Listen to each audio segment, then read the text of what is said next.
story of Jesus turning water into wine at the wedding in Cana is one of the most significant miracles recorded in the Gospel of John. It marks the beginning of Jesus' public ministry and demonstrates not only his divine power but also his compassion for others and his desire to bring joy to people's lives. The wedding took place in Cana, a small town in Galilee, and was a joyous occasion, as weddings in Jewish culture were often elaborate celebrations lasting several days. Family and friends gathered to witness the union of the bride and groom, sharing meals, music, and festive moments. It was an event filled with hope and happiness, symbolizing a new beginning for the couple. Jesus, along with his mother, Mary, and his disciples, had been invited to the wedding. During the celebration, a problem arose: the wine ran out. In Jewish culture, running out of wine at a wedding was considered a significant social embarrassment. Wine was an important part of the celebration, and without it, the hosts would face humiliation in front of their guests.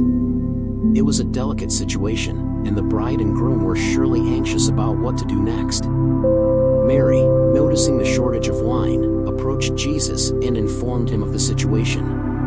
Her words, though simple, carried an underlying request. She trusted that her son, Jesus, had the ability to resolve this problem. However, Jesus' initial response was unexpected. He said to her, "Woman, why do you involve me? My hour has not yet come." John 2 verse 4. This reply might seem distant at first, but it reflects the deeper meaning of Jesus' ministry. He was focused on fulfilling God's will and God's timing, and his miracles were not to be performed on mere impulse or for the sake of impressing people. Despite his words, Mary, displaying great faith in her son, turned to the servants and told them, "Do whatever he tells you." John 2 verse 5. Mary's faith in Jesus' ability to solve the problem was unwavering. She knew that Jesus could be trusted, even if his response seemed unusual. Her words to the servants were simple but full of trust and confidence in Jesus' power. Jesus, seeing the servants ready to listen, gave them instructions. Nearby, there were 6 stone water jars used for ceremonial washing. Each jar could hold about 20 to 30 gallons of water. Jesus instructed the servants to fill the jars with water, and they obeyed without question. Once the jars were filled to the brim, Jesus told them to draw some out and take it to the master of the banquet. The servants did as they were told, and as they presented the water to the master, something extraordinary happened. The water had turned into wine. The master of the banquet, unaware of the miracle, tasted the wine and was amazed by its quality.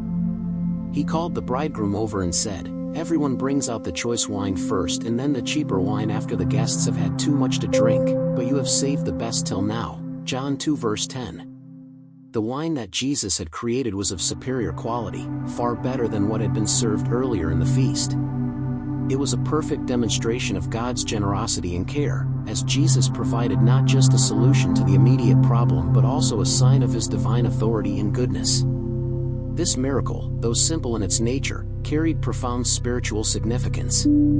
It was Jesus' first public miracle, and it revealed several important truths. First, it showed that Jesus is the source of abundant blessings. By turning the water into wine, he not only met the practical needs of the people at the wedding but also provided an overflow of goodness, far beyond what was expected. In doing so, Jesus demonstrated that he is the giver of life and joy, and he brings the best into the lives of those who trust in him. Second, this miracle served as a sign that Jesus was the Messiah, the promised Savior. The transformation of water into wine was not just a random act of kindness, it was a deliberate sign meant to point to Jesus' divine nature and his mission on earth.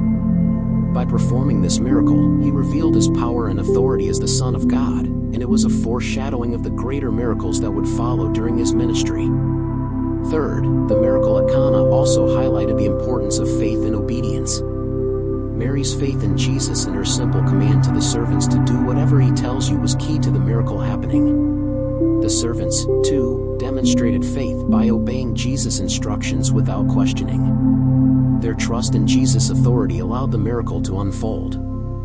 Lastly, the story of Jesus turning water into wine at the wedding in Cana emphasizes the joy and celebration that come from being in the presence of Jesus.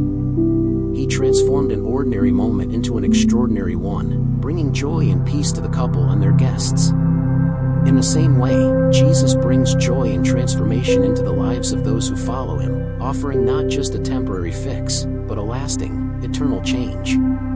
The miracle at Cana not only marked the start of Jesus' public ministry but also revealed his compassionate nature and his ability to bring goodness and joy into the lives of those who trust in him. It serves as a reminder that Jesus is always present in our lives, ready to meet our needs, and he has the power to transform the ordinary into something extraordinary.